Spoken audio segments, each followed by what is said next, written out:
This has been a very difficult week for citizens of Spotsylvania. Last week, a third grade student brought a loaded gun that was discharged in the classroom. A loaded gun. A few days later, we had a triple murder involving young adults that were formerly enrolled in our public schools. And one that is currently enrolled, but also students who are enrolled in Caroline and other public schools across the general area. This incident has brought fear and distress and elevates safety and security concerns in our district. I want to thank the teacher, and I wanted to come here tonight to speak to the citizens because I want to thank the teacher. I want to thank the third grade team. I want to thank the students in the classroom, the administrative team, and any other staff, our school resource officer, for keeping our children safe. I also want to thank the parents of Lee Hill community for their collaboration with the school and the school staff to ensure that we could execute our safety protocols swiftly and orderly. I want to thank all the parents who emailed me from Lee Hill, who shared how proud they were of their school for the way they handled the matter. Those folks are commended for their efforts. And I also want to thank also the parents who didn't send me the so positive messages. Because it is because of your criticism and your feedback that we can only get better. And some of you have given us some great ideas of what we can do to be better. 2 days later, we had a similar situation in Charles County, Maryland, with a 9-year-old bringing a gun that discharged in school. It's not just Spotsylvania County School. Don't let them fool you. It happens across the country. And we have to put things in place for our lawmakers, those who are in the house this evening, and those watching on television, and those in Richmond and those in the federal government. We have to put things in place to keep our children safe. Even that means that we have to reform things around gun safety and gun control in this country, because we're tired of these things happening in our schools. And I also want to make sure that for our parents, that you hold yourself accountable. How is that we have a third grade student bring a gun to school and you as a parent don't know what's in that backpack? Yes, you could provide a suggestion of creating clear backpacks, but that's just a piece of the solution. It starts at home.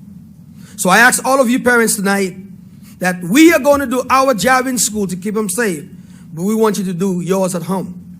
I want to remind the community that our schools remain safe. And here's some of the measures that we put in place. All 29 schools have a secure entry building. Lee Hill, where we had the incident, and Salem were the last two that was finished right during the Christmas break. We have Lightspeed we've implemented.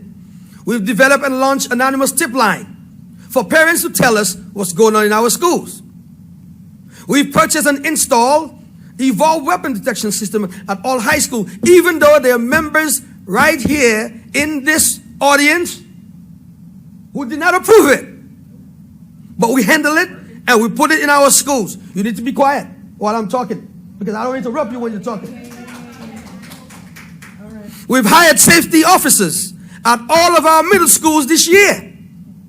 And we have SROs at all schools. Are we perfect? No.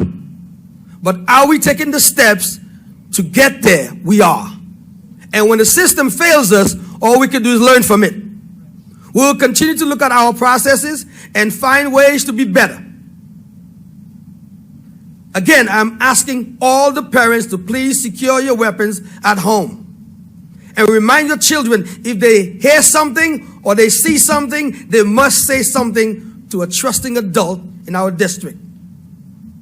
Regarding the mass shooting in our community, several school divisions are affected. On Thursday, all of the superintendents from Caroline to Stafford County to King George to Fredericksburg, we're going to meet here to talk about it. About what we can do as leaders in this area to keep our children safe, because they go from one school to another. I got to thank the Sheriff's Department for their tireless work throughout the course of the night to get every single one of those kids off the streets. Your bravery and most importantly, your commitment to your work allow our citizens to feel safer, even though we know we have families in the community that are still picking up the pieces, from the neighbors and also to the parents who lost their children. Let's not forget about the lives that were lost. We have 3 children. Those families are torn apart.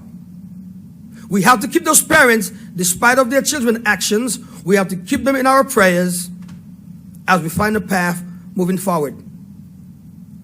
This weekend I had an opportunity to attend the funeral services of Danny Sumner, 6-year-old student who died.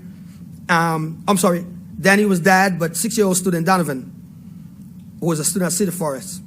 What a beautiful ceremony. What a beautiful going away ceremony that I was able to be part of. And I want to say to his wife, Madeline, and their 2-year-old son, Danilo, Spotsylvania County Public Schools, we're here to support you. And lastly, on the consent agenda, it is actually a perfect evening for it when we talk about mental health services for kids. This is the 2nd year of a grant where we are putting things in place to support kids socially and emotionally in K-12. From licenses for In Control at the middle school to SEL programs Can Do at the high school. The grant covers 17 kits for Kelso's Choice for Tier 1 SEL support for elementary kids. We have licenses for zones of regulation. We are putting things in place in this district to make sure we care for kids' mental health. We know children are suffering, and so are my teachers too. So are my adults. But we plow through. And to witness what I witnessed tonight is a slap in the face for the people who are doing the work. It's a slap in the face. So as we move forward, I certainly hope that we all can reflect on what happened this evening, and we could disagree, but let's do it professionally. Madam Chair, this concludes my comments.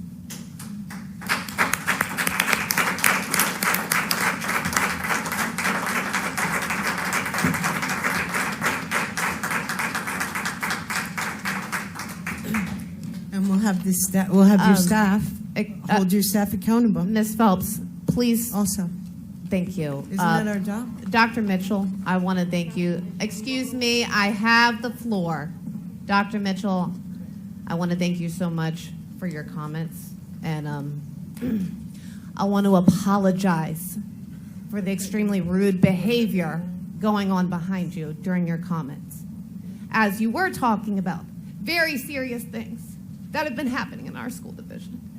So I am sorry that I allowed you to go to the podium and then tried to ask you all to stop, and you could not refrain. You could have saved that crap for public comments. So I apologize to you, Dr. Mitchell. And I appreciate your comments.